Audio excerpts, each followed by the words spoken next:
Liberty. It is my turn to confess something. And I've been waiting for this all weekend. I haven't thought about this in a while, but now that I can't get this out of my head, and it, boy, it's just, all right. Let me just get into this.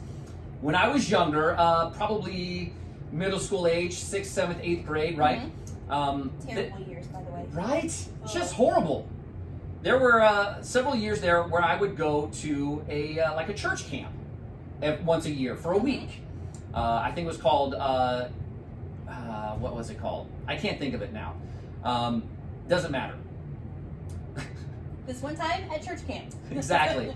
Well, there was this tradition. We would all gather for lunch, breakfast, things like that.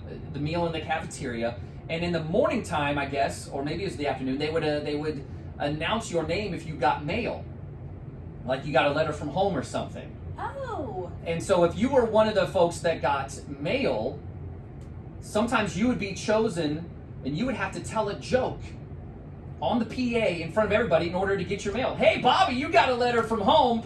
If you want it, you got to tell us a joke, right? What? And so this stressed me out, thinking, I don't want to go up there and tell a joke. I don't know what I'm going to tell.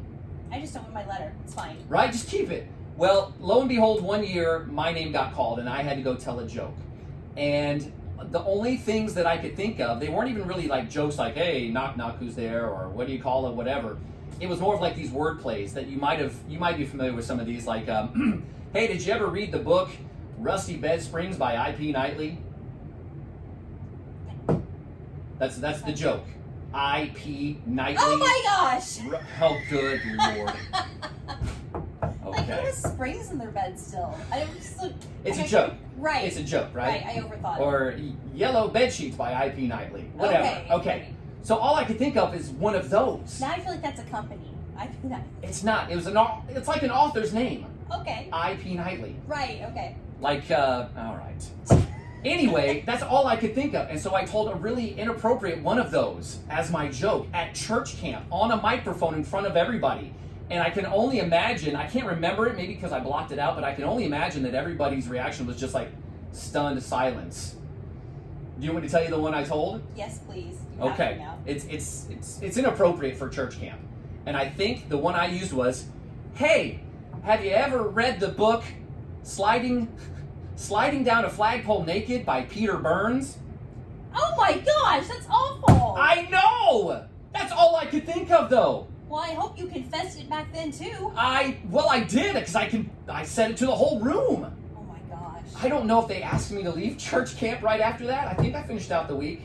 Well, I don't remember. Went to camp one week, and it was not church camp, first of all. Oh, really? It was Camp Carson. And I spent Camp Incarcerated? Is that what it was? I didn't find out what a canteen was. I spent the week chasing after a boy that I don't even know his name. Yeah? And I thought he kind of looked like Michael Hutchins with shorter hair. I don't know. There's a whole thing. Chasing implied that he was running away from you? Well, again, we didn't even exchange names. So. Well, next time how you land him is by telling him a really inappropriate joke.